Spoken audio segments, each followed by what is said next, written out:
What up, dudes? I'm Jay. This week's video, I'm going to be making a monster in the spirit of Halloween and everything.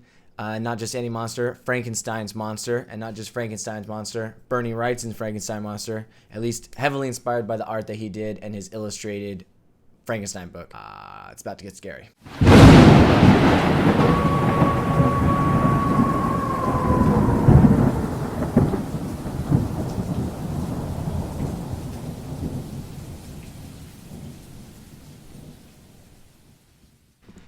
Boo. Okay, so I'm not very scary, but if you're wondering why I'm dressed as Marty McFly, it's because it's awesome. And also, this was the year of Back to the Future. So, you know, it was topical. If you're thinking, you're not about to do the commentary just as Marty McFly, are you? Yup. Whoa! It's not even Halloween. Not even Halloween. That's heavy. Let's make a monster. Alright, so starting off with a sphere as usual. I sped this up more than the other bits since I figured, you know, a lot of the videos are going to start this way. I'm starting with a sphere, I'm dynameshing, I'm keeping it loose. I'm constantly, like, you know, redoing the topology. Actually, my goal in this one's a little bit different than the other ones. At this stage with the dynamesh, I'm trying to create a mesh that will produce a good Zremesh so that I can divide. So, like, my intention is to work with divisions a lot more while I'm working out what it's going to be. Whereas normally I would be a lot more loose with the dynamesh when I'm trying to figure out what I'm doing. But, yeah, because of this guy's nose and his mouth is open, those two things, it's just to be able to keep those things tight and that resolution and the eyelids, I wanted some topology there. So you can see me here. So I'm going to dig out a hole in the mouth and the eyes and stuff, and you'll even see me do a little trick here that I do sometimes where I exaggerate the corners because Zremesher is looking for those defining features, right, to put a loop. And so instead of like manually drawing where the edges will be, I exaggerate some of the turns so that Zremesher sees it and picks it up.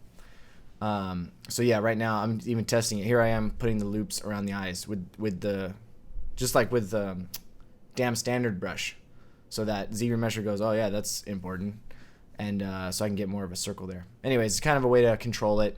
You can see the topology on the nose isn't great, but anyways, so this is pretty early to be in divisions normally for being loose, but I know he's gonna be a guy shape with no nose. That's pretty much it. You saw the concept or the, you know, the art that's the key inspiration for this earlier. So I kind of knew that I could lock it in early, and it didn't freak me out too much. I knew a lot of it would come from the details, kind of. So now I'm just blocking in the teeth. His mouth's gonna be open, like in the illustration. I'm also thinking like maybe he's lost some lips, you know, like it's kind of open. I mean, I can kind of speak about it. Like all right, so my impression of that illustration, like Bernie Wrightson's Frankenstein, you know, the idea is that his Frankenstein is based more off the book than the films, you know, and he's also the co-creator of the Swamp Thing, so you can kind of see some similarities in those two characters, and it felt like I mean, a lot of people do Frankensteins, you know, and I wanted to do a monster in the Halloween spirit, and because, you know, those old monster makers are awesome, they're a huge inspiration, and there's just a lot of Frankensteins out there. And when I got the idea of, hey, what about a Bernie Wrightson kind, you know, it really got me excited about the subject. But also then, while I'm working on it and while I'm looking at the illustration, kind of figure out, well, there's a difference between those two Frankensteins, right? And it made it interesting thinking about what they did in the film, because really the one that I'm making off of Bernie's it's more of a zombie, which is what he is, right? He's a dead guy, back to life. And that's freaky. The films did kind of a very interesting thing, making him not hideously gruesome.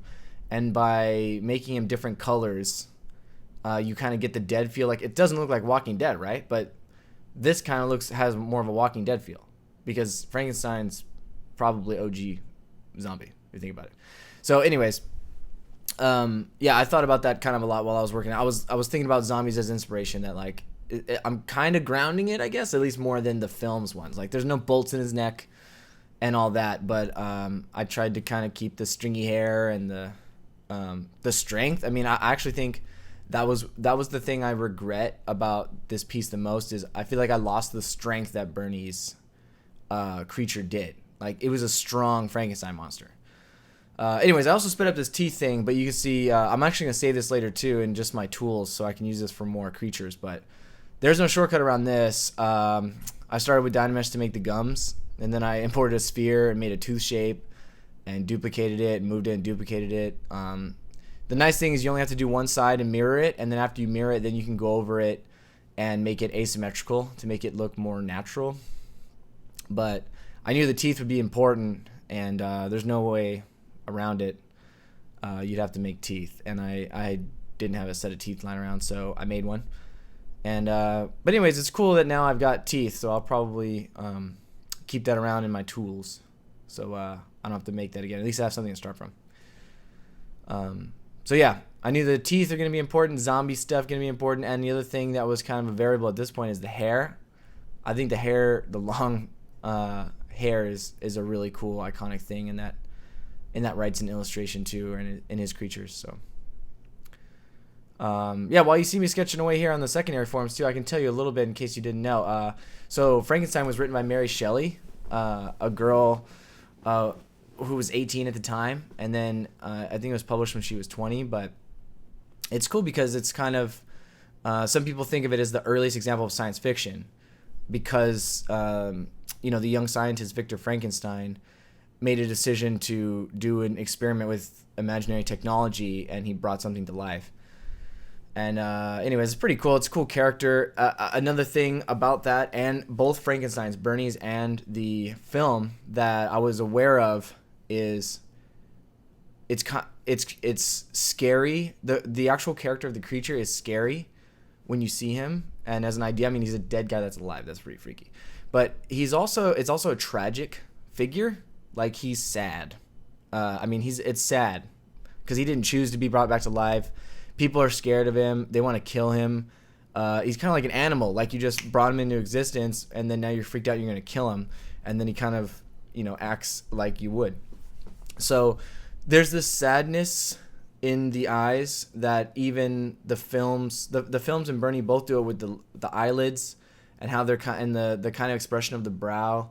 I mean, I could have pushed it even further if you think about it, because with the skin being all zombie-like and the teeth, and, you know, if you really sell the fact that he's dead, then having a sad expression on a zombie, that's what sets it apart, you know, from something like The Walking Dead. Back to the video here, I'm starting to put texture on it to see what that's like. I'm using the standard alphas that, you know, are in Zbrush with the color spray and those little jaggy lines. I've included you can always pause the video and slow it down. You can actually see the alpha right there. You can actually see the brushes and stuff I'm using in the lower left, or beneath me, I guess, down there. Yeah, but I'm starting to put texture on there because I think it's going to be kind of an important quality. A lot of it has to do with this cheekbony, stretchy shape. You know, it's really the eyes, then the nose being like a skull, and later on I try to kind of figure out how to deal with that. And then just cool, like, zombie sunken in cheeks. And so I don't want to make it too noisy, but I want to make him look dead. It was kind of an interesting challenge of this one, is how do you make a zombie? I didn't want to do a bunch of wounds.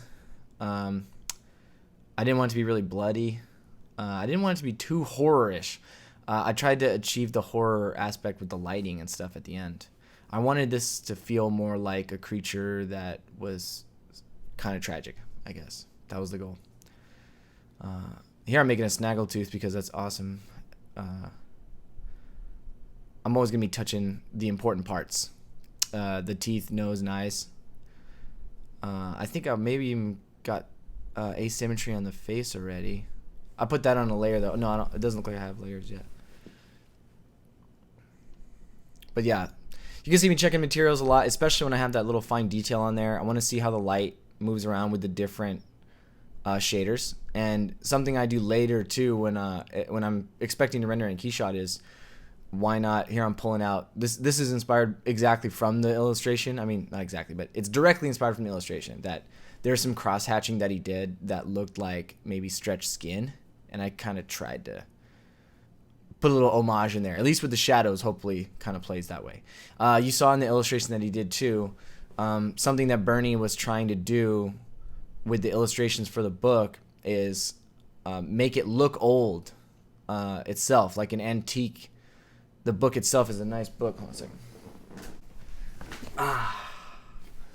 Yeah, it's a nice book itself, and so like you see with the lettering and the feeling of the pages, that it's like a nice book to have, right?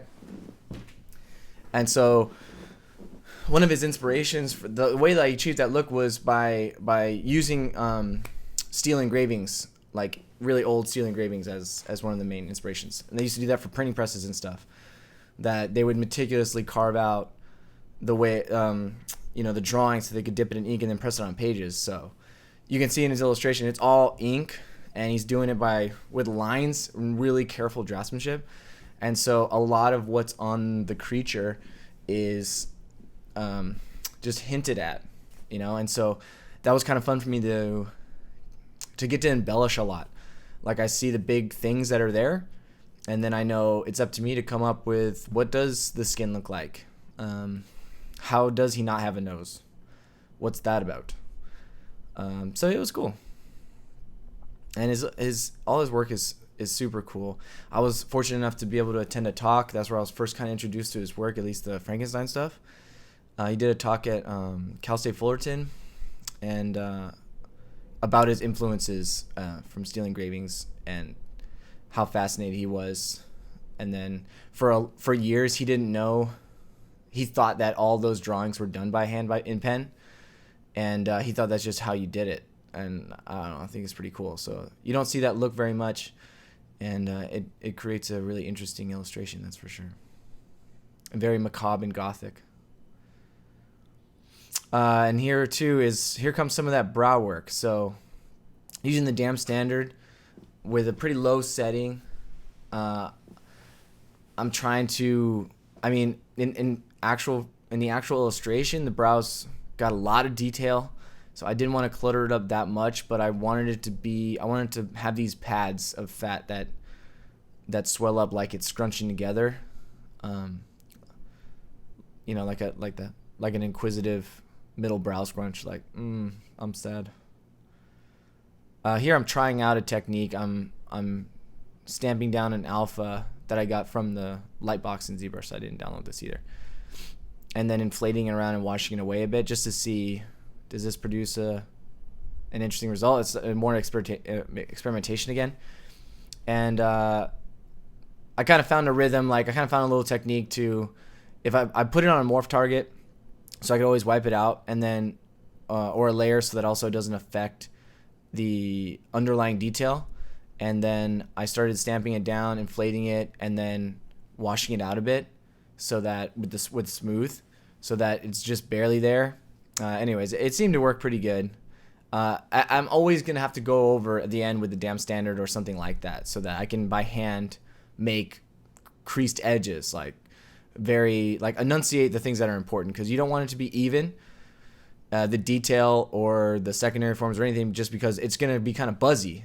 All those shadows will then be like equal value, evenly spread, and it'll buzz out your work. I'm putting it's subtle in certain locations just to break up the light and to sell that it's skin, to sell that it's worn skin and leathery skin. So that's the kind of stuff I'm using for reference, is like leathers, old leathers. Even though I'm not doing exactly, we're taking artistic liberty here so that we can make something that we think looks good. So it's not like he doesn't have any blood and it's like old beef jerky, because that'd be gross. But it's kind of the way that I'm selling it, is that the skin has lost some of its elasticity, that it's just more wrinkled. Just to help sell this zombie feeling without it being. I crashed right there. Luckily I didn't lose too much work. I crashed a couple other times. So here comes the pose too. And I always look forward to this when I get the opportunity to put it in a pose and then work more on it. I think that's pretty cool. It doesn't happen a lot professionally, and I mean, it's obviously a huge time saver to sculpt symmetrically, so I do it most of the time. But I knew that this was going to be in a pose, and I wanted to be able to work on it after it was posed. And by posing it first before I even knew exactly how I was going to finish it, forced me to not be symmetrical, which in the end is good. I mean, especially this kind of a character, the more organic and irregular things are, the better. I mean, you don't at all want this guy to seem too perfect, right? Because, I mean, he's dead. So, yeah. I don't know if you can tell now. I really reinforce it later, but his nose, I try to make it look like the skin ripped off around it. Oh, I'm doing it now. Good. So I duplicate the mesh at the parts where I know there's going to be bone underneath, and then I negatively inflate it a bit, and here I am punching through the main one, and that's just by because the two are on top of each other, and I de-inflate one. There's a thickness there where I just have to push the mesh in, so that you can see here I'm poking the bone showing through as if the skin has thickness this way. And so I chose 3 spots: the cheekbone there, the nose, and a little bit on the head. But the head ended up going away with the hair anyway. Now here, those eyelids I'm talking about, you can see I can get some of the sadness here. And also the eyelids should be asymmetrical. They are in his illustration. And that's just a good thing to do. It makes him look more like sloppy. Because that's the thing is, I want him to look like he doesn't have that much more motor control, you know, like he's not agile, he's dead, but in the eyes is a soul there that's not stoked about being alive right now. Scary but misunderstood, which can be a fine line to walk. So here you can see me using the damp standard like I spoke about before. Going over those wrinkles that I think are important to the lips, the little chin thing, and then any little scars and stuff that I wanted to bring attention to. The bottom, the torso is just there to make a better composition and a bust. I really didn't spend enough time there to show a lot of detail, but it's there so that I didn't want to crop the head too much or just see it floating, and I wanted it to look like I just have it in that shape to balance out the bust, really. So I spent most of my time trying to finish the face, this front view.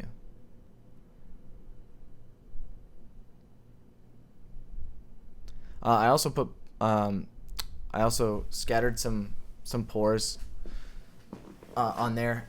For a while, I didn't think I was going to do that because I was like, hair follicles and pores, that doesn't sound like that'd be on a dead guy, but I had trouble making it look like skin without it. So here comes the hair part. So this, I was a little nervous about this. My first plan of attack was I duplicated it. So I hid the one I was happy with. And then I lowered it so it wasn't so expensive. And from this mesh, I was going to draw my hair. So you saw me like outline the skull shape, like the hair cap shape. And then I broke it up into polygroups that I thought would be good hair clump groups, with the intention of pulling out the hair in those groups in the right pattern, and then after that doing layers of kind of rogue hairs and wispy hairs. And I'm kind of new to this fiber mesh thing. I don't use it all the time, and because I don't use it frequently, anytime I go back to using it, I need to like kind of get in the rhythm again. But I made kind of a big amateur mistake in that I didn't have enough strands. So I spent a good amount of time. I crashed right there. I spent a good amount of time, and I think I had to redo it. Oh yeah, that's so sad. See, I'm so sad. Right now, I'm like, oh, and I thought it looked good. You know, I didn't look at the video or anything, and now I have to relive it. But that hurt. That hurt a bit. I didn't have enough hair strands, so I do this work here, and then I ended up thinking like, oh man, that's not enough. So I had to kind of double it up and restack it. But anyway, so the principle here, I mean, I'll give you a couple nuggets on hair. So one, I totally believe that quality of hair in a work digitally And this is true though of special makeup and effects also. I think the key to making good believable hair is time and, you know, patience. I mean, the key is time, but you gotta be organized, patient, and spend a lot of time. So I didn't spend enough time. I'm satisfied with the hair. I think it does its job, but it's not amazing. And next time I do a project with hair, I think maybe it just won't be so long, but I think one of the things is more clumps, like you see me doing like a hero kind of clump here. And the way I'm doing that is drawing a mask that's kind of small. With the hair settings, I have less hair because, you know, you're just doing this little clump. And then with the groom brush for spiking, if I stroke it in a certain way, I'll get this hair strandy clump. And I'm just going to use that for like kind of hero ones. But the more of those that you do that, the more it would look more like hair. I mean, because hair kind of with the oil clumps together a bit, and you get these like layers of, it's not just it's all even coming out, which is, I did that in the back and stuff, hoping you wouldn't really notice. And I tried to have irregularities in the hair so that it would look a little bit more natural. But another thing is, even with the groom brush, you know, you have all this hair as one thing. So any brushes you use to move it, you're moving everything like it's a sheet, like it's aluminum foil. So you don't get that dynamic, like this clump goes over and this is behind and this goes out this way and this goes out this way.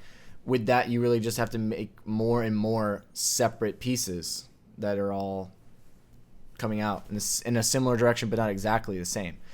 And anyways, I think that would overall improve the look, and that's just a time thing. I didn't want to spend forever on the hair, so that was me checking it in Keyshot and realizing it was looking a little bit better with doubling it up and stuff. So yeah, after I do this hero strand, I think we're gonna be pretty much done. And yeah, hopefully you guys enjoyed the video. After this, I put it in Keyshot, and I set up a little lighting rig and rendered that out and finished it off in Photoshop with some texture overlays and stuff to get that dirt look. And if you guys are interested in seeing a video about that, let me know. But this is primarily the ZBrush part. So yeah. Oh yeah, I did another extra hair strandy thing behind his ear because he really doesn't want to get the hair in his face because he doesn't want to look dumb. He wants to look really cool when the people are terrified, because that'd be really embarrassing. With this hero strand, I keep calling them hero strands like they're superheroes, but with this strand, I tried to get the movement of the head tilt, so it's the farthest one out, and it helps kind of lead the eye and like triangulate that composition. It's just like he just tilted his head maybe, or he's in a walk and it's leaning out. I was hoping to get a little bit of movement in the image and get things off center. And you see that it's thin in the back right there. I didn't really care because it's in the back, but I needed to fill it out because I was seeing it in the render that it just wasn't full and poking out. It just didn't feel right in the back. So I'm gonna have to remedy that right now. There you go. I hope you guys dug the video. If you did, click the like button. If you'd like to see more of this stuff, subscribe. If you guys want to see the lighting or rendering of this guy, you know, let me know in the comments below, or any other subject you want to see. Anyways, happy Halloween, guys. Peace.